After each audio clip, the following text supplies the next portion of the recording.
Okay, people. I know a lot of you have been upset with my takes on Lil Durk's current ongoing murder for hire trial. A lot of people have been saying that I'm damn near working for the prosecution. I'm the feds. I'm all of these things. Okay, I'm a snitch. I'm literally working for the FBI. Look, I'm not working for the FBI. I appreciate that you would think that my analysis is so in depth that I could very well be working for the FBI, but I'm not. I just have a very pessimistic view on the current situation of Mr. Lil Durk. Having researched and looked so closely into his situation, having followed the case ever since King Von was even alive, to the point where I was following the armed robbery, attempted murder that Durk got wrapped up in. I was following the King Von story right up until the moment he passed away. I was following the Slide for Von narratives, which eventually led to the attempted assassination of Quando Rondo and the unfortunate, I guess, accidental murder of his cousin Lil Pab, Savia Robinson, okay? Having followed this thing this whole time, I personally don't have a very optimistic view of Durk's situation. However, I wanted to come on today and just give you guys a little bit of hope, okay? Look, I can be impartial just because I think that my boy's cooked, okay? And just because I think that there's probably a lot more damning evidence in those 20,000 pages of information that the state have on Mr. Little Durk. That doesn't mean that there isn't still ways that he could maneuver his way out of this situation. So I decided to consult with the most trusted legal voice on the internet right now in 2025, ChatGPT, and basically just try and get to the bottom of how we might free our boy Lil Durk, okay? I guess today, just for today only, it's going to be free Lil Durk. I know everybody is mad that I don't usually be set. I don't want to say free Lil Durk. I'll be wishing Durk well. I definitely wish him well. I wish him a speedy and fair trial, but I don't know if I'm really jocking free Durk, because, you know, we might need to jock justice for Pab before we rock free Durk. But anyway, let's find out. But today I'm going to be somewhat impartial, and we're going to basically ask ChatGPT if we can get a defense. Okay, Durk's paying $3,000 an hour to I believe it's Drew Findling. I think Brian Steele has joined the team. I see a lot of people in the comments saying you don't even know who Durk's lawyer is. Oh, is Brian Steele's not his lawyer? I swear I see the news, unless I was mistaken by some fake news. I heard that Brian Steele had joined the Lil Durk team, which is why I kept referencing him. That's why I kept referencing him. But maybe that's not true. Maybe that's not true. I'm looking it up now. It was reported. It was reported. All right. So look, just hang on. They're saying he's joining Diddy's team. Maybe he isn't joining Durk's team. Maybe I got it wrong. So if that's the case, I could be wrong. But I was hearing that Young Thug's lawyer Brian Steele was joining Lil Durk's team. I guess that must have been cap. Maybe I got bamboozled by some fake news there. But regardless, it don't matter. We're gonna jump back on, and we're gonna ask ChatGPT. So here's what I'm asking. I'm going to join Lil Durk. I'm going to switch sides and join Lil Durk's legal defense team for this video only. And we're going to try and get to the bottom of what we can do to help our boy. How we can free Lil Durk, man. Free the murderers, free the killers, all of that. Allegedly, free Lil Durk. So I'm currently researching Lil Durk's murder for hire case. Here's some links to articles and the legal documents so you can catch up. Now, I've put the superseding indictment, the original criminal complaint, even though it's called an indictment, and also, just for all of you people that are saying that I'm trying to get Durk locked up, I've even put in the filing by Durk's team about the whole fan-made edit thing in there, so that ChatGPT, the master lawyer of ChatGPT, for $20 a month, much cheaper than Drew Findling, can actually deliver some good results. So I've put here, I've attached the superseding indictment and criminal complaint, as well as a filing relating to the use of a fan-made song. Hang on, someone's calling me. Gonna hang that up. What are 4 possible defenses that could be used to help Lil Durk beat this case? Go into as much detail as possible, giving examples and references to other major criminal cases that bear some similarity to this and ended in a positive outcome for the defendant. And just for you fanboys that think that I'm super impartial, I'm just going to put in... Oh, okay, I accidentally pressed enter. I was just going to put in free Durk. We got a free Durk at the end of there, but you know what? Let's just see. So let's go. Look. All right. All right, here we go. Okay. Based on your documents and the public filings in Lil Durk's ongoing federal case, here are 4 possible defenses his legal team could use to challenge the murder for hire charges. These are explained with detailed legal reasoning, supportive precedents, and relevance to Durk's. Let's go. We're about to free Durk. We're freeing Durk, and it's going to happen. So number 1, this is defense number 1. false or misleading grand jury evidence, motion to dismiss. Now, this is what they're trying to do, okay? So I guess this is a little recap, but we're actually going to get some genuine legal examples that are going to hopefully help us support this and get our boy Durk freed so that he can continue doing what he does on these streets, okay? So, core defense. The superseding indictment was based on false and misleading evidence, specifically the claim that Lil Durk celebrated the murder of Savia Robinson in lyrics after the killing. I'm going to try my best not to argue with this because you've seen in my other videos, when in fact those lyrics were recorded 7 months prior. Evidence. The government cited lyrics from the song Wonderful Wayne and Jackie Boy as a post-murder celebration and proof of intent. Did come out after. Anyway, Durk's lawyers presented time-stamped production logs and sworn declarations proving Durk recorded the feature in January 2022 when the murder occurred in August 2022, and it doesn't say this, but the song was released, I believe, in December 2022. Now, the supporting case law. Now, this is where I might come unstuck, and I might just, it turns out I don't know what I'm talking about, and actually, we're going to free my boy. So they're saying in United States versus Barsuto in 1974 says an indictment must be dismissed if obtained using knowingly false evidence. Could look a little bit closer into that potentially. Norp versus Illinois 1959. These are very old cases, right? Convictions obtained through a false testimony violate due process. And this one, Glossip versus Oklahoma 2025. Recent Supreme Court of the United States decision reaffirming a defendant's right to fair charging process free from state deception. That's an interesting one. That's an interesting one. Is it possible? Sometimes ChatGPT likes to lie and give you examples that are not true. Let's see this. What's this Glossip? This actually does look quite interesting, you know. It actually is looking kind of intriguing. Let's have a look. See, let's have a little look. See, hang on. Glossip.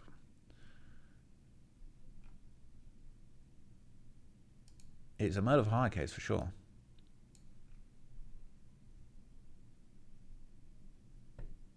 Let's have a look. Let's have a look. We're gonna have a little look. See at this. Okay, look. In 1997, Justin Sneed beat Barry Van Treese to death with a baseball bat at an Oklahoma hotel owned by Van Treese and managed by petitioner Richard Glossip. 1997, this is just going to the Supreme Court in 2025. This happened in 1997. That's great. That's the illegal system. It's insane. Glossip originally made... managed by petitioner, originally made inconsistent statements to the police about Sneed's role in the murder, but he ultimately told police that Sneed admitted to killing Van Treese. Sneed later claimed Glossip had asked him to murder Van Treese because, among other things, Glossip wanted to steal Van Treese's money. Glossip maintained his innocence and refused a plea deal that would have had him avoid the death penalty in return for testifying against Sneed. Sneed then testified against Glossip in trial in exchange for avoiding the death penalty, and Sneed's testimony was the only direct evidence connecting Glossip to the murder. The jury convicted Glossip and sentenced him to death. Wow, that's serious. But the Oklahoma Court of Criminal Appeals overturned that conviction because the defense had been ineffective in challenging Sneed's testimony, and the remainder of the evidence only weakly corroborated Sneed's account. At retrial, Sneed provided inconsistent testimony on potential motives for Glossip's murder. Sneed also denied that he had been prescribed lithium or seen a psychiatrist. Look, what I think is interesting about this is that it's essentially saying, yo, look,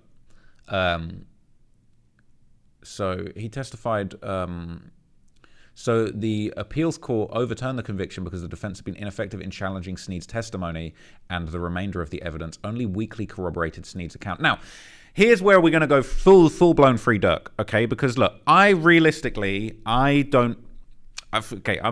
not gonna keep going for my boy Lil Durk in this video. This is a free Durk video, but I am definitely counting on there being a lot more that's the word. There's going to be a lot more.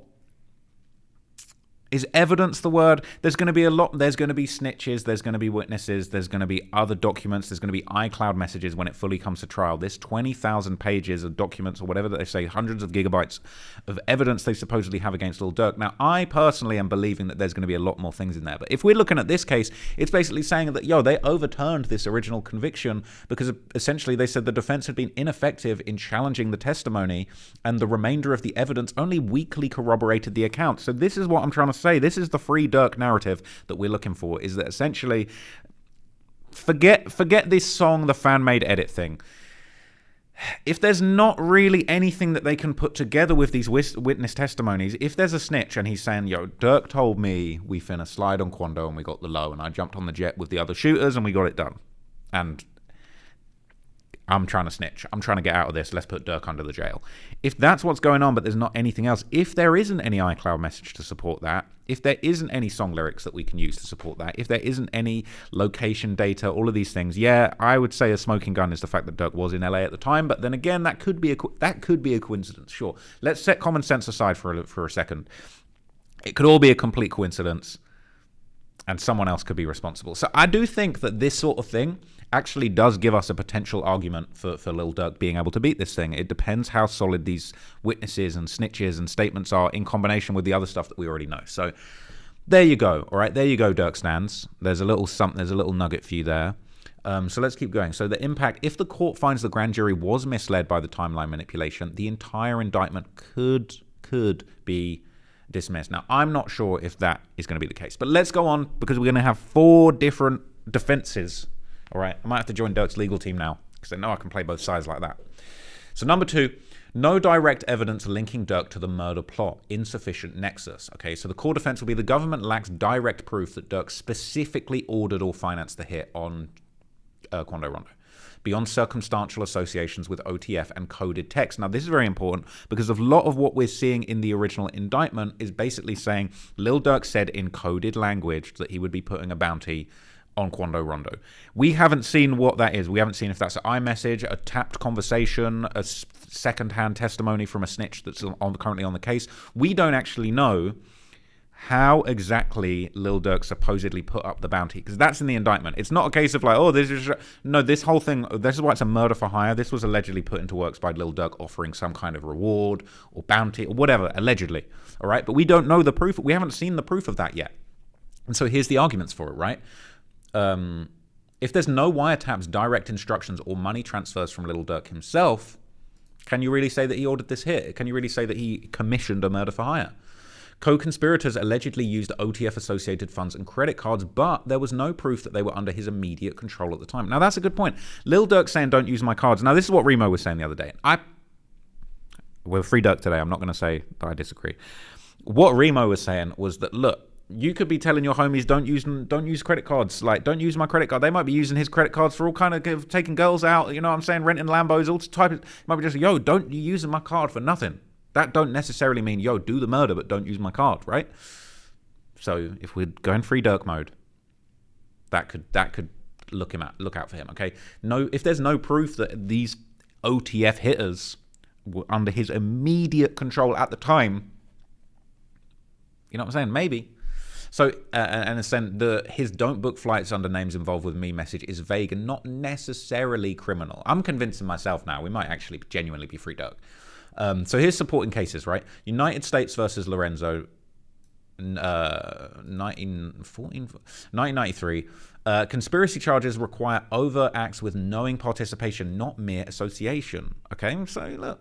The fact that other gang members acted violently doesn't establish Durk's criminal intent or coordination unless there's a direct linkage. We've got to find that linkage. And that 20,000 pages of document might have some sweet linkage in it. Might have nothing more than a pork link sausage. Okay, so look. Now we're on the third one. First Amendment protection for rap lyrics. Okay, the core defense, the cited rap lyrics are artistic protection. We're going to free Durk. This is free Durk stream. Under the First Amendment and should not be used as criminal evidence unless proven to be literal confessions. That last one might be tough. Durk's lyrics were recorded as a feature on somebody else's song. Free Durk. We're going to free Durk today. The government relied on fan-edited versions that overlaid news clips which Durk had no involvement in creating. Okay. You know, I mean, okay. If the government relied on it, all right. So the supporting precedent, State versus Skinner, 2014. The lyrics must have a strong nexus to the crime to be admissible. Now, this is why Brian Steele was super smart when he basically had them playing Young Thug's Lifestyle in court, because he basically pulled a genius finesse where he was like, oh, if you want to play the song Take It to Trial, and the songs with Juice WRLD talking about I shot at his mum, now he no longer mentions me, well, you got to play Lifestyle. You got to show the video of Rich Gang. You got to have him in the Rich Gang hoodie, and you got to explain what that gang is all about. There's a bunch of different gangs that you could be involved in. That could be one. Rich Gang isn't a murderous, violent gang like YSL. You know what I mean? So it was kind of like muddying the waters. So I think it's interesting to basically say that, like, You know, the lyrics must have a strong nexus to the crime. Now, screaming no, forget Babyface Race, forget Wonderful Wayne and Jackie Boy. War about it? He said, no, I bet you know. He said, let's go to war about it. He said, no, I said, let's go to war about it. Like, it's tough when you're actually mimicking what the guy did at the scene of the murder, but we're on a Free Durk vibe today. And we just focusing on getting my boy out, okay? So there might not be a strong nexus. Just screaming no and making fun of the guy doesn't necessarily mean that you had something to do with it, okay? This is going to end up being like the OJ case. If Durk beats this, it's going to be like, yeah, man, how are we going to find the real... We're going to go find the real killers, Lil Pab, now. I don't know. But, okay, so the People versus Cornel, 2021, a reversed conviction based on misused rap lyrics with no direct tie to the crime. Damn, my boy could be getting out after all. And now California's new AB 2799 law 2023 requires judges to scrutinize the use of rap lyrics as evidence of guilt. Now, if that's something going on in California, this could actually end up being a bit of a Hail Mary for Durk, because I don't know about this law. And who knows, we could be transforming the whole channel into a Free Durk glaze fest in a minute. I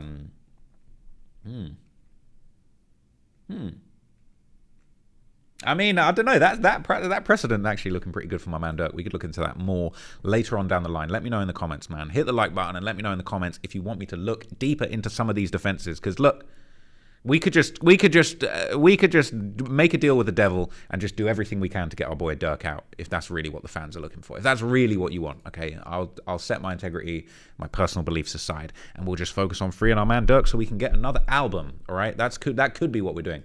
All right, defense number 4: mistaken identity or misattribution to the murder plot. Core defense: even if a murder plot, let's just say the murder plot did it. All right. Okay, murder plot occurred.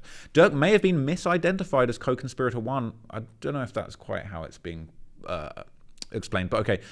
Based on weak or circumstantial evidence. The original indictment never named him, and his identity was only added after the supposed music evidence was introduced. Okay, that is actually the best point that I have heard in this whole thing. The original indictment never named Durk, and his identity was added only after the supposed music evidence was introduced. Now, once again, this all depends on if that 20,000 pages of information is going to come back and have some explosive, salacious stuff in there. If there's a snitch that's basically telling Lil Durk did the whole thing, it's going to be trouble. The government's case relies heavily on associations, hearsay, and anonymous witnesses whose credibility may be challenged. The coded language Durk used is allegedly used is open to interpretation and lacks definitive meaning. Precedents include United States versus Renteria in 2013, where the court overturned a conviction due to unreliable and vague testimony from co-conspirators. Oh boy, if one of them snitches isn't painting a picture like Picasso, it could be trouble. And United States versus Guignard, 2006, the decision was reversed due to insufficient proof that the defendant agreed to the conspiracy. Look, people, these are some solid and potential defenses. You've only got to get one through. I'll be real. Maybe I'll humble myself, right? Maybe I am making too many assumptions about how solid this 20,000 pages of documents is going to be. If there isn't a solid, reliable snitch, and it wasn't in there as a defense, but in my personal opinion, number 5, okay, 55th Street defense is that if there's one main snitch and they can destroy his credibility, if they can pull a YSL Woody, I mean, I know there's been all this debate: is OTF Jam the snitch? Isn't he? Denials, all these kind of things. Whoever it may or may not be. If there is somebody that's telling and the OTF legal team can destroy their credibility, just like they did with YSL Woody. YSL Woody got up on the stand and was the least reliable narrator you could possibly imagine. And that was an absolute Hail Mary finesse, but it worked. And this could happen. Lil Durk's team could pull that off. What do you guys think, man? Let me know down in the comments. I know there's a lot of people hating, a lot of people loving. Maybe this is what you want to hear. Maybe you're going to think that I completely backtracked on everything I said. I still have my personal opinion about how this is going to play out. I'm very excited to see more evidence, I'm saying, who these potential snitches and witnesses and testimonies, if they had a wiretap. If this ends up looking like the Big U case, my boy's cooked. But who knows, man? You know what I'm saying? And I guess we're gonna find out. I guess I incorrectly thought that Brian Steele was joining Durk's team. I must have seen some fake news on that. So you know what I'm saying, we're gonna correct the record if that's the case. But he needs Brian Steele. We need Brian Steele on the case right about now. So anyway, hope you enjoyed that update. Make sure you hit like and subscribe. Catch you in the next video. Do not crash out. Don't do, you know what I'm saying? Just don't catch no cases just until the next video. All right, stay out here until the next video. Peace.